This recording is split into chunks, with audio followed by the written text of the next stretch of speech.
PMX digesa tepati janji siasat semula kes kematian Teo Beng Hok. Dr. Akmal nafi berlagak hero, hanya pertahan prinsip asal UMNO. Sirajuddin Suhaimi dilantik Ketua Pengarah JAKIM baharu kuat kuasa hari ini. Kerajaan Negeri Sabah perlu ambil kira faktor berkaitan pemilihan kerusi parlimen. Bekas pemimpin PKR tegas tidak akan kembali ke parti itu. DAP Johor tolak tanggapan DAP dan Pakatan Harapan gagal capai sasaran pengundi Cina.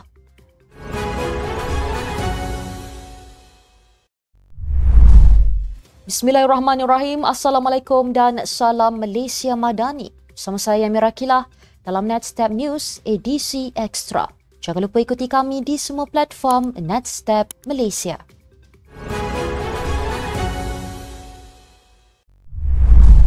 Perdana Menteri Datuk Seri Anwar Ibrahim digesa menunaikan janji agar pihak berkuasa menyiasat semula kes kematian pembantu politik Teo Beng Hok.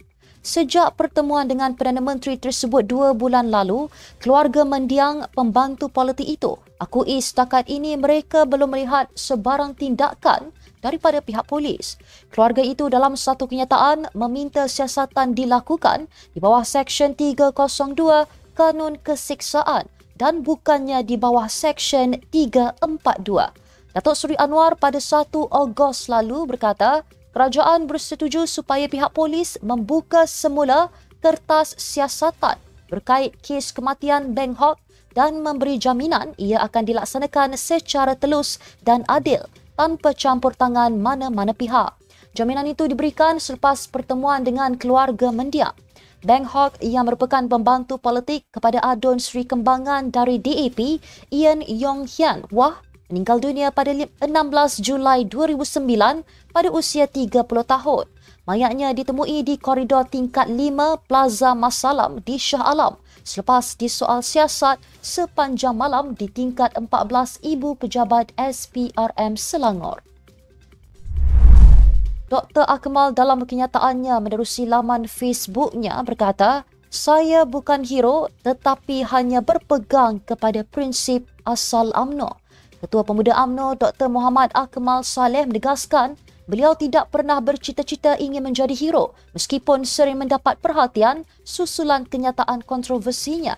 Memetik laporan dari Malaysia Kini, ahli akademik Tajuddin Muhammad Rasdi sebagai berkata Akmal keliru antara kepahlawanan dan sikap pembuli.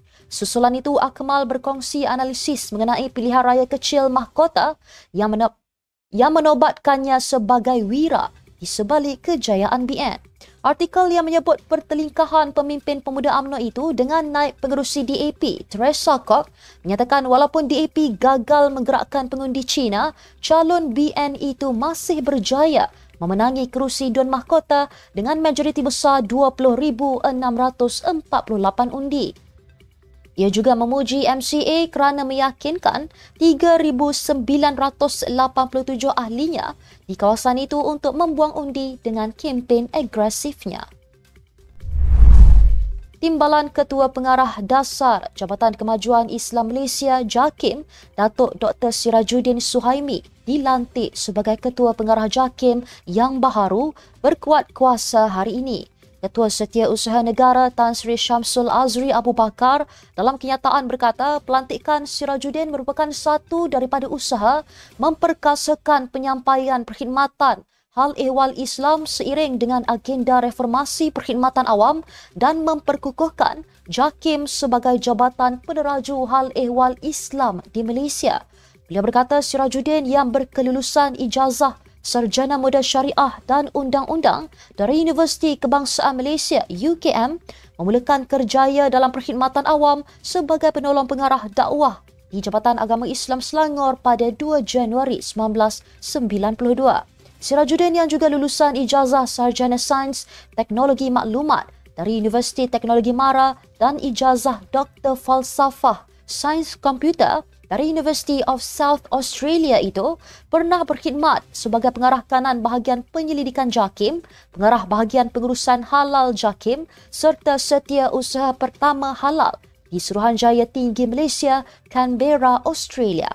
Pada masa yang sama, Syamsul Azri turut mengumumkan pelantikan Ketua Pengarah JAKIM terdahulu, Datuk Hakimah Muhammad Yusof sebagai penyelaras hal ehwal agama yang melibatkan koordinasi antara JAKIM, Perbadanan Pembangunan Perdagangan Luar Malaysia (MATRID) dan Halal Development Corporation Berhad berkuat kuasa hari ini. Beliau berkata pelantikan Hakimah yang pernah melakar sejarah wanita pertama dilantik Ketua Pengarah JAKIM itu bertujuan memangkin pengurusan hal ehwal halal Malaysia yang cekap dan berkesan serta diiktiraf di seluruh dunia. Ketua Menteri Sabah Datuk Seri Haji Jinor berkata kerajaan negeri perlu mengambil kira beberapa faktor tertentu berhubung pemilihan kerusi parlimen bagi memenuhi kuota 35% atau 1/3 daripada keseluruhan bilangan kerusi parlimen di Sabah.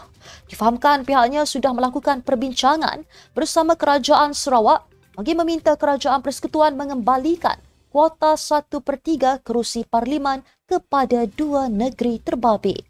Itu kerana ia termaktub dalam Perjanjian Malaysia 1963 MA63 apabila menubuhkan negara Malaysia. Malah pihaknya telah pun menyatakan hasrat dan kemahuan kepada Perdana Menteri dalam mesyuarat MA63 pada 12 September yang lepas. Sebelum ini, media melaporkan Premier Sarawak Tan Sri Abang Johari Abang Openg menggesa Kerajaan Persekutuan mengembalikan kuota 1/3 daripada keseluruhan bilangan kerusi parlimen kepada Sarawak dan juga Sabah. Ia bagi mengelak parlimen meminda perlembagaan persekutuan yang akan menjejaskan kepentingan Sarawak dan Sabah. Yang menang UMNO, mengapa perlu masuk PKR? Bekas Timbalan Ketua Pemuda PKR Hilman Idham menegaskan beliau tidak akan kembali ke parti itu dan meninggalkan Bersatu susulan kekalahan berturut-turut Perikatan Nasional pada 2 PRK.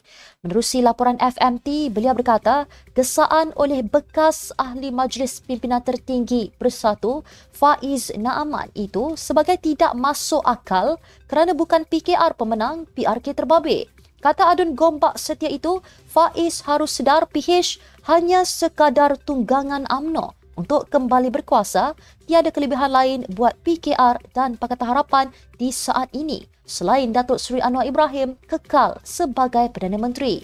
Hilman turut mengingatkan Faiz yang menyertai PKR pada Mac lalu supaya tidak terlalu teruja bersama parti itu yang kini ditampuk pemerintahan Putrajaya. Untuk rekod, Hilman meninggalkan PKR selepas langkah Sheraton pada 2020. Terdahulu, Faiz mempelawa ahli dan pemimpin Bersatu menyertai PKR susulan kekalahan besar calon parti itu berturut-turut dalam PRK Mahkota dan Nenggiri yang disifatkan isyarat penolakan masyarakat Melayu. Pengerusi DAP Johor, Liu Chintong, ratusan pengundi Cina yang keluar mengundi dalam pilihan raya kecil Mahkota tidak serendah 35% seperti yang didakwa sesetengah pihak. Beliau juga menolak tanggapan bahawa DAP dan Pakatan Harapan gagal mencapai kadar sasaran pengundi Cina semasa PRK itu. Liu memetik Institut Darul Ihsan Selangor yang menganggarkan peratusan keluar mengundi Cina sebanyak 49%. Beliau juga menganalisis pengundian di daerah mengundi Bandar Tengah yang mempunyai 81% penduduk kaum Cina. Beliau menjelaskan mengikut semua ukuran peratusan keluar mengundi etnik Cina lebih hampir kepada 50% dan bukannya 35% seperti didakwa sesetengah pihak. Liu dalam satu kenyataan mendakwa hampir semua penyokong Trust PH tanpa mengira etnik memberikan sokongan penuh kepada BN pada PRK ini. Sekian untuk edisi Ekstra hari ini. Ikuti perkembangan semasa isu-isu panas politik Malaysia setiap hari hanya di Netstep News. Jangan lupa untuk follow Facebook Netstep Malaysia dan subscribe YouTube Netstep TV. Netstep Malaysia bersama melangkah dengan yakin. Saya Mirakila, Assalamualaikum dan salam sejahtera.